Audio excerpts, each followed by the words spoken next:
I'm Tiffany Guarnaccia. I'm the founder of Kite Hill PR and Communications Week. So I got my start about 15 years ago, really when the ad tech industry was just coming onto the scene in New York and changing in a big way, doing PR and marketing for ad tech companies. And from there, I moved over to a few PR agencies here in New York City and always had a taste for tech PR and how it was really changing and evolving. I spent some time in the music industry, really during some pivotal years working at eMusic and LimeWire, just as Spotify was coming onto the scene.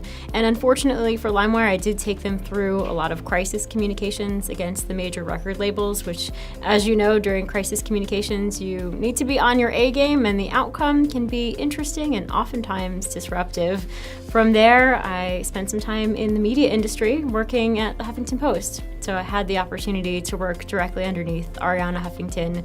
She's still very much a role model to me and gave me the inspiration to then found my own company and go deeper into the core categories that I had always been in my career, from ad tech to media and marketing, and really look at how an agency like Kite Hill could represent the future of PR.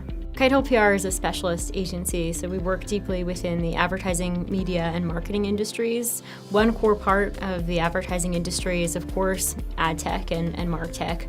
A lot of those companies are the ones that are powering all the ads you might see on the internet, helping to create a more personalized experience. It's a really interesting category because there's a lot of impacts with data, with GDPR, and new regulations as to how companies can reach consumers. It's been a great opportunity to tell those stories on behalf of the technology companies, because we're at a time where consumers are demanding a more personalized experience.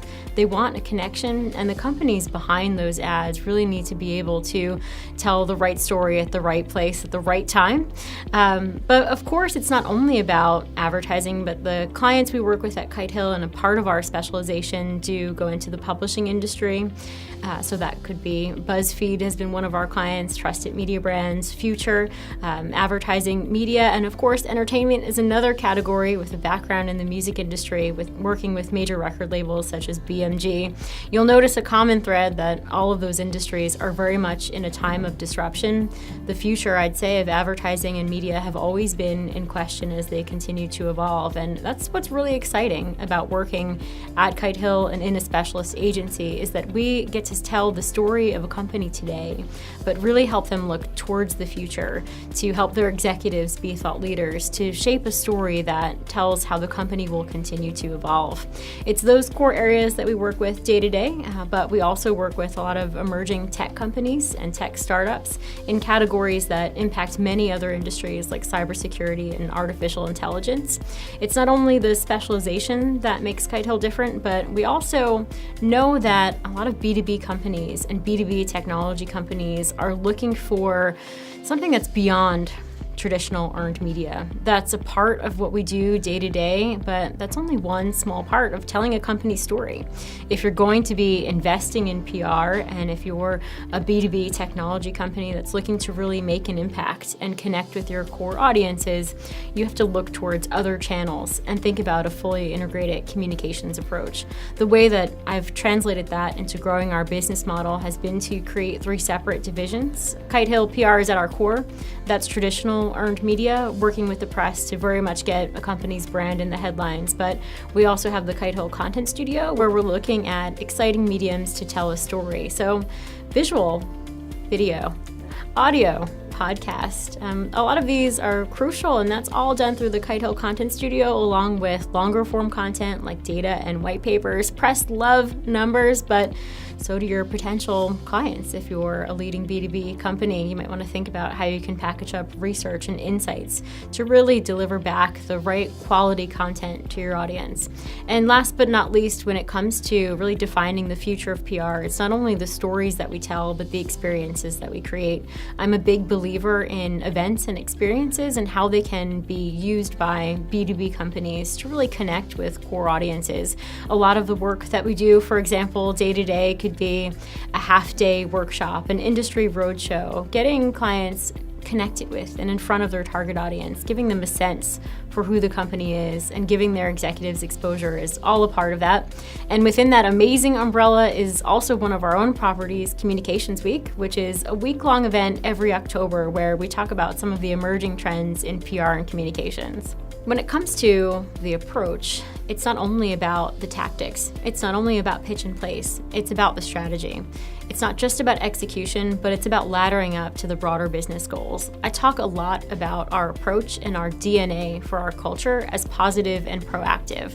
That's really key to any PR program because you want an agency partner, you want someone who is working with you as a strategic partner, who's thinking about things with a positive and proactive mindset. And to go further into what do I mean by positive and proactive, I do know that PR is a discipline where you might face a challenge. There might be other ways that you can look at an existing program, but how can you come to the table with an opportunity, a new idea? How can you think outside the box? That's what we talk about when it comes to positive and optimistic. That's a part of the secret sauce, but again, it's about that proactive versus reactive mindset, always constantly feeding the PR program you have to think about that ongoing cadence for media relations. That's how a B2B company can really break through. When it comes to looking at what works versus what doesn't work, I can answer that question from two ways. One, as an agency owner and thinking about building a successful business and getting us to the amazing point that we're at now, it's all been about investing in the right talent. I've seen mistakes because in any industry, and the PR industry included, that there's competition for top talent. And owners of agencies or even of other B2B companies can really look at just one side of the coin when you're looking to hire and think just about skill set as opposed to culture fit. But we're in a business of people. So what not to do, I'd say, is to not think about your culture, especially if you're a smaller team, and the broader impacts when you're looking to build a business.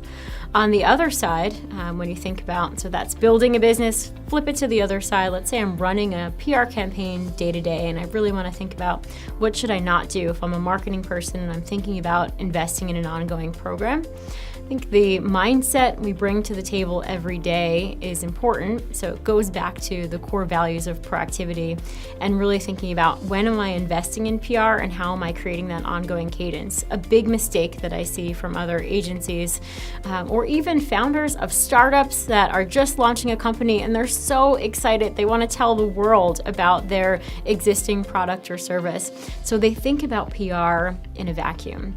They think about it as a one-off splash and only envision a headline in TechCrunch. But there's a really big miss and a really big mistake to doing it that way. You're not thinking about how can I relate with my audience on an ongoing basis. It almost can be a detriment to your company because it can look like you've been in the headlines, but then you're pulling back and there's no investment and traction. So a big thing to avoid is only investing once and not thinking about the long term and an integrated program as you move forward. It's not just one big splash in a bucket, it's about the drip feed of ongoing communications. And there's a really big combination to that. So I always talk about it in PR peaks and PR valleys. So in the peaks, any company, a startup company, will have a big news announcement. You might have a big funding announcement that's coming through. That's great. That's a time to celebrate. That's a time to certainly invest in PR. But what happens in the valleys, that's just as crucial.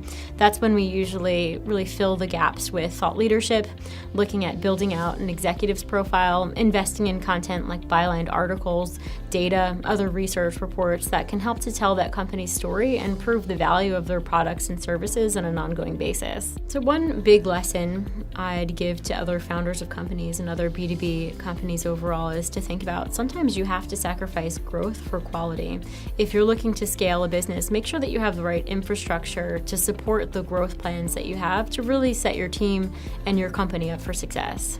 There's many different things you should think about when you're first investing in a PR agency. One is that you want to look for an agency that really knows your industry. Look for a specialist firm. Two, it's all about the people, so make sure that you feel like you have a great relationship, and they also have relationships with journalists in your category overall. And three, the time's got to be right, so think about a long-term investment. The value of PR is a great question because that conversation is really reaching a fever pitch in the industry right now.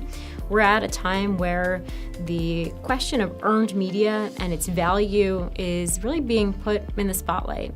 So there are many different ways that owners can look at driving value, but I'd also caution them to know that every program should be customized to their business, and the metrics and outputs should really tie back to their overarching business goals. PR is top of funnel. It's something that can help you drive brand awareness, but you should really think about the pull-through and how does that relate back to the rest of your marketing metrics, and how do those drive your business forward. When it comes to really thinking about the future of PR, I'm excited in many different ways. I believe that the vision for the future of our industry is looking at a more integrated approach. That's exactly why Kite Hill has a model that is traditional PR content like podcasts and video and other forms that help you connect with your audiences and tell your story, combined with events and experiences to really help you connect with your audiences face to face. When you're a B2B technology company today, you should also be thinking about how can I shift and change with my industry, and know that the future of B2B PR and B2B marketing will start to look a lot like B2C communications overall. We're starting to take a page out of the book that is traditionally consumer marketing. There's a lot more sex appeal, there's a lot more connection, there's so many ways to tell your story. Well, I am forever reading different business books. I think in my position, I always want to focus on education and how am I pulling from other insights and learning other lessons. One business book I love is called Rocket Fuel, and it's all about a model that is the visionary and integrator. Oftentimes, like many other B2B founders out there, the person who's the founder of the company, who is the CEO, is a visionary. They're in the seat where they see the future of the industry, and they're focused on oftentimes marketing and looking at connecting with audiences, sales. There's so much on your plate. But the other part of that puzzle, the yin and the yang, is the integrator. Someone who could be, regardless of title, it might be president or COO, but someone who's looking at the other part of your business and helping those operations, the people function, other things that help you to succeed. It's all about how that combined approach can propel your business forward. I thought it was a great read.